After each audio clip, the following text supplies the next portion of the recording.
সুপ্রিয় দর্শক আসসালামু আলাইকুম, কেমন আছেন সবাই? আমার চ্যানেলে নতুন আরেকটি রেসিপি দেখার জন্য আপনাদের সবাইকে আমন্ত্রণ জানিয়ে শুরু করছি আমার আজকের রেসিপি। আজকে আমি আপনাদেরকে খুব সহজভাবে শামি কাবাব তৈরি করে দেখাবো, আর এটা খেতে হবে অনেক মজা। তৈরি করাটা খুবই সহজ। তো চলুন আমরা রেসিপিটা দেখে নিই। এখানে আমি 1 কাপ পরিমাণ নিয়েছি গরুর মাংস, আর এগুলা ছোট ছোট করে কেটে নিয়েছি। হাফ কাপ পরিমাণ ছোলার যে বুটের ডাল, সেটা আমি 3-4 ঘন্টা ভিজিয়ে রেখেছিলাম। তো ভিজিয়ে রাখার পর এটা ডাবল হয়ে গেছে। এখন এই মাংসের সাথে আমি বুটের ডালটা দিয়ে দিচ্ছি। 1 টেবিল চামচ দিয়েছি রসুন বাটা, 1 টেবিল চামচ দিয়ে দিচ্ছি আদা বাটা, স্বাদ মতো দিয়ে দিচ্ছি লবণ, মরিচের গুঁড়া দিয়ে দিচ্ছি 1 চামচ পরিমাণ, জিরার গুঁড়া দিয়ে দিচ্ছি 1 চামচ পরিমাণ, আর বাজার থেকে কিনে নিয়ে আসা গরম মশলার গুঁড়া দিয়ে দিচ্ছি 1 চামচ পরিমাণ, 3 টেবিল চামচ পরিমাণ দিয়ে দিচ্ছি রান্নার রেগুলার তেল। এখন সব কিছু একসাথে একটু মাখিয়ে নিব।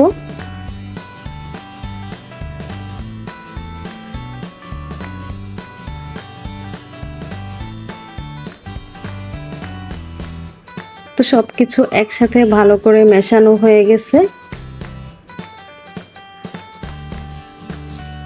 এখন একটা ঢাকনা দিয়ে আমি চুলার আঁচটা লোতে করে তারপর একটু কষিয়ে নিব।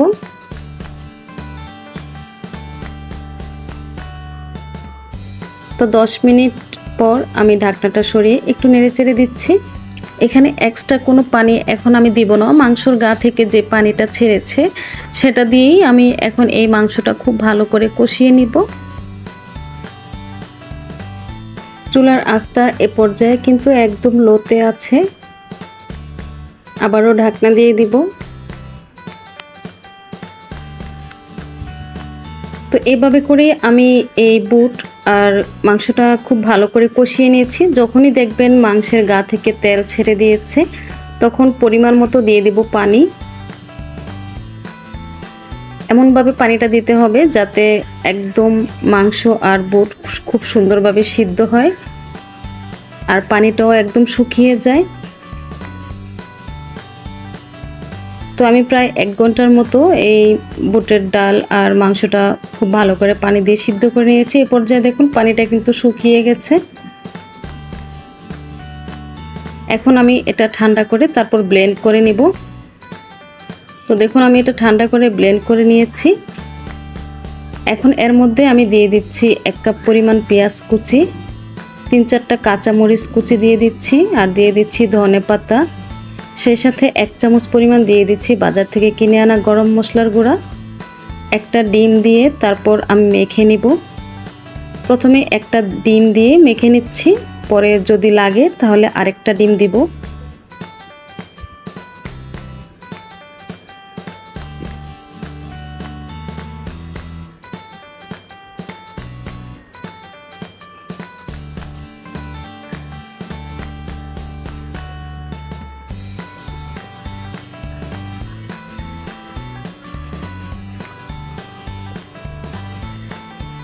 তো আমি মেখে নিয়েছি। এ পর্যায়ে আমার কাছে মনে হচ্ছে অনেকটাই ড্রাই, তাই আমি আরও একটা ডিম ভেঙে দিচ্ছি।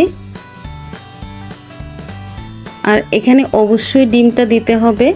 তবে ডিম দেওয়ার পর আপনার কাছে যদি মনে হয় যে একটু লিকুইড মনে হচ্ছে, তাহলে আপনারা কিন্তু এখানে বিস্কিটের গুঁড়াটা ব্যবহার করতে পারেন।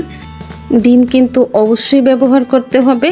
ডিম না দিলে কাবাব কিন্তু তেলে দেওয়ার পর কাবাবটা ছেড়ে দিবে, মানে খুলে যাবে। তো এটা মেশানো হয়ে গেছে। তারপর হাতের মধ্যে একটু তেল মেখে আমি পরিমাণ মতো নিয়ে তারপর আমি কাবাবটা তৈরি করে নিচ্ছি।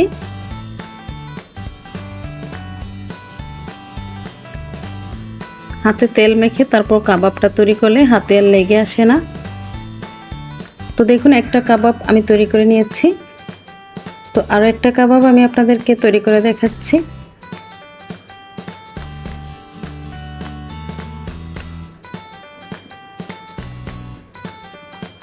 তো এভাবে করে আমি সবগুলা কাবাব তৈরি করে নিব। তো এখানে আমি সবগুলা কাবাব তৈরি করে নিয়েছি। এই পর্যায়ে আপনারা কিন্তু ফ্রোজেন করে রেখে দিতে পারেন ডিপ ফ্রিজে, যখন খুশি তখন নামিয়ে আবার ভেজে নিলেই হবে। তো এখন আমি এগুলা ভেজে নেওয়ার জন্য চুলায় একটা প্যান বসিয়ে তেল গরম করে নিব। তেলটা যখন খুব ভালো করে গরম হয়ে যাবে, তখন এই কাবাবগুলো একটা একটা করে দিয়ে দিব।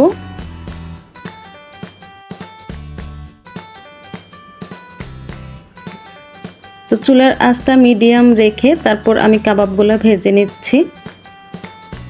উপর থেকে সুন্দর একটা কালার চলে আসলে আমি কাবাবগুলো নামিয়ে নেব। এগুলো খুব বেশি সময় ধরে ভাজতে হবে না।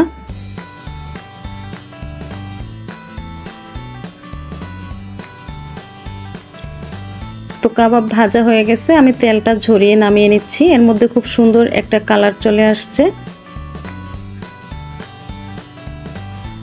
বাস তৈরি হয়ে গেছে অসম্ভব মজার শামী কাবাব।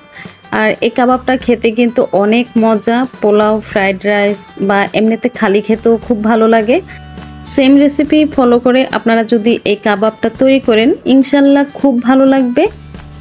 তো একটা কাবাব আমি আপনাদেরকে ভেঙে দেখাচ্ছি, দেখুন কতটা পারফেক্ট হয়েছে। তো আমার এই ভিডিওটা আপনাদের কাছে যদি একটু ভালো লেগে থাকে তাহলে প্লিজ একটা লাইক দিয়ে দিবেন। আর আমার এই চ্যানেলে আপনারা যদি নতুন কোনো ভিডিও পেতে চান তাহলে অবশ্যই আমার চ্যানেলটাকে সাবস্ক্রাইব করে পাশে থাকার বেল আইকনটি অন করে রাখবেন। আমি যখনই কোনো নতুন ভিডিও আপলোড দিব সাথে সাথে নোটিফিকেশন আপনাদের মোবাইলে চলে যাবে। আজকের মতো বিদায় নিচ্ছি। সবাই ভালো থাকবেন, সুস্থ থাকবেন, নিরাপদে থাকবেন। আল্লাহ হাফেজ।